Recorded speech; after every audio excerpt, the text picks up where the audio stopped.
मेरा विश्वास है। पर इतना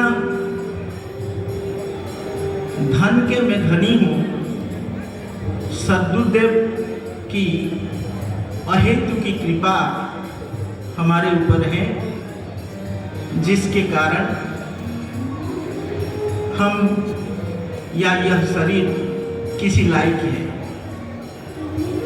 जिस लायक भी यह शरीर है वो सद्गुरुदेव की कृपा ही समझिए। और इस शरीर की कोई विशेष गुण धर्म मुझे प्रतीत नहीं होता है। विस्तार न करते हुए प्रसंग पर आया जाए। हम लोग पुण्य जयंती के अवसर पर पुण्य भूमि में, पुण्य बेला में, संतों के सानिध्य में, ठाकुर जी के चरणों में उपस्थित होकर के अपना कल्याण का मार्ग अन्वेषण कर रहे हैं।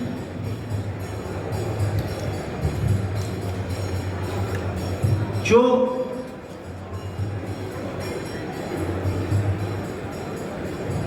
अपना कल्याण कर सके या समाज या देश या समस्त विश्व का कल्याण कर सके, वह धर्म है।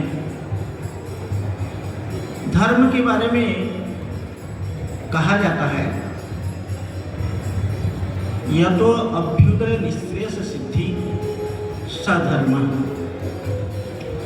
अभ्युदय का तात्पर्य यही है,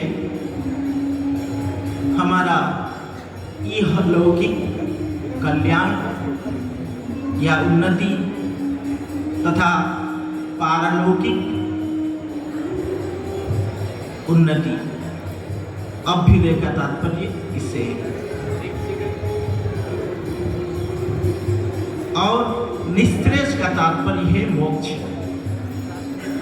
हम अगर सामान्य भाषा में विचार करें, शास्त्रीय बातों पर बहुत न जाकर के अगर सामान्य भाषा में हम लोग विचार करें तो यह देखते हैं प्राणी मात्र को क्या आवश्यकता है, प्राणी मात्र क्या चाहता है। प्राणी मात्र चाहता है मुझे किसी भी प्रकार का दुख न हो, अशांति न हो और मुझे सुख की प्राप्ति हो। सुख, शांति, आनंद की कामना प्राणी मात्र को रहती है। जो कुछ भी हमारा दैनंदिन कार्य होता है तो वह सब सुख की प्राप्ति के लिए अथवा दुख की निवृत्ति के लिए ही होता है। तो यह जो सुख हमें अभी प्राप्त है, कुछ सुख भी प्राप्त है, कुछ दुख भी प्राप्त है, लेकिन इस समय मैं कहूँगा हम लोग सौभाग्यवान हैं, हमें सुख की प्राप्ति है। क्यों? ऐसे अवसर जो हमारे जीवन में आते हैं वो पूर्व संचित जो पुण्य कर्म के कारण ही आते हैं, नहीं तो इस तरह की बुद्धि नहीं होती है। बुद्धि भी मनुष्य का बड़ा विचित्र है, मन अत्यंत चंचल है, सदा सर्वदा सात्विक भाव में मन नहीं रहता है, अच्छे कर्म में प्रवृत्ति जल्दी नहीं होती है। अगर अच्छे कर्मों में प्रवृत्ति हुई है तो इसका तात्पर्य है कुछ हमारे जीवन में या पूर्व का सुकृत है और भगवत कृपा है, सद्गुरुदेव की कृपा है। इसके कारण हमें ये अवसर प्राप्त हो रहे हैं। तो जो सुख प्राप्त हो रहे हैं, जो दुख प्राप्त हो रहे हैं, वह पाप के कारण। शास्त्र में दो बात स्पष्ट है। जो शास्त्र के जो विधान है उसको जो करता है, शास्त्रानुरूप जो आचरण करता है, उससे धर्म की प्राप्ति होती है। और शास्त्र जिसको निषेध करता है उससे अधर्म की प्राप्ति होती है। ये धर्म से ही हम लोग का यह पूरा जीवन नियंत्रित रहता है। तो हमें ऐसे कुछ कर्म करना है। क्यों कर्म करना है? क्योंकि यह जो शरीर हमें प्राप्त हुआ है, यह शरीर अत्यंत दुर्लभ है। क्योंकि शास्त्र और महापुरुष लोग इसको मोक्ष का द्वार कहते हैं। बाकी जितने भी शरीर होते हैं सब भोग योनि है। उसमें केवल कर्मफल भोग होते हैं। केवल मात्र मनुष्य शरीर जिसमें कुछ कर्म स्वातंत्र है, तो हमें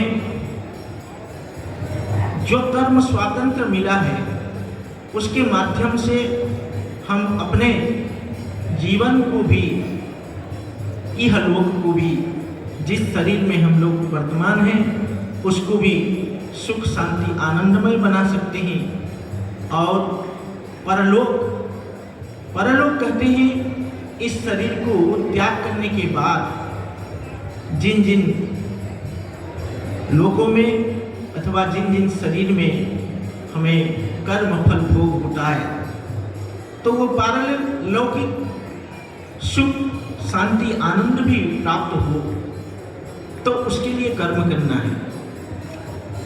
तो इसके अतिरिक्त ये जो मैंने यह लौकिक और पारलौकिक दुख की निवृत्ति और सुख की बात कही, यह नित्य नहीं है, यह क्षयिष्णु है, क्षयशील है। तो एक नित्य दुख की निवृत्ति और परमानंद स्वरूपता की भी प्राप्ति होती है, उसको हम मोक्ष कहते हैं। जहां सदा सर्वदा के लिए दुख की निवृत्ति हो जाए, पुनः किसी भी प्रकार का दुख प्राप्त न हो, और हम अपने स्वरूप में, जो अपना स्वरूप है आनंद, तो उस स्वरूप में हम स्थित हो जाए, उसके लिए भी हमें कर्म का मार्ग अपनाना चाहिए। कर्म के माध्यम से चित्त की शुद्धि, चित्त की शुद्धि के माध्यम से ज्ञान की प्राप्ति, और ज्ञान से मोक्ष, जिसको दुख की आत्यंतिक निवृत्ति और परमानंद स्वरूपता की प्राप्ति शास्त्र में कहते हैं, उसको हम प्राप्त कर सकते हैं। तो हमें करना क्या है? हमें अपने जो यह शरीर प्राप्त हुआ है उस शरीर को शुद्ध रखना है, इंद्रियों को शुद्ध रखना है, मन को शुद्ध करना है। हमारा कर्म, हमारी वाणी, हमारा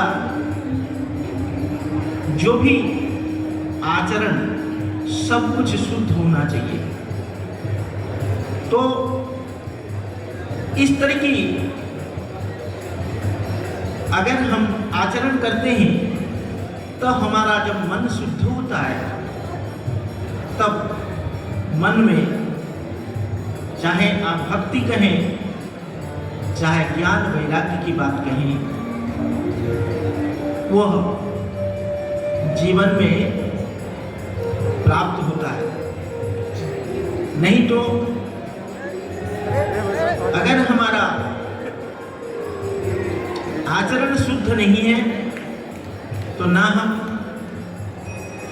धर्मानुष्ठान ठीक रूप से कर सकते हैं, ना हम भक्ति या ज्ञान की प्राप्ति कर सकते हैं। इसलिए सबसे पहले हम अपने आचरण को शुद्ध करें।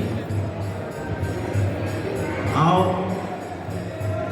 तो आचरण शुद्ध होते ही हमारे मन में जो जिज्ञासा होती है, जो आत्म जिज्ञासा या भगवत जिज्ञासा या तत्व जिज्ञासा, ये सब अपने जीवन में होती है। तो हम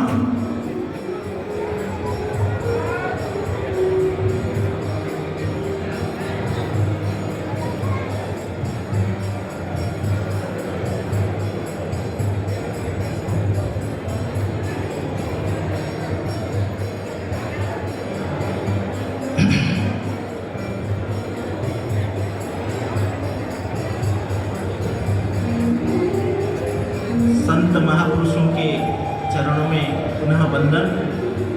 हम लोग इस पर विशेष विचार करेंगे। यह अवसर संतों के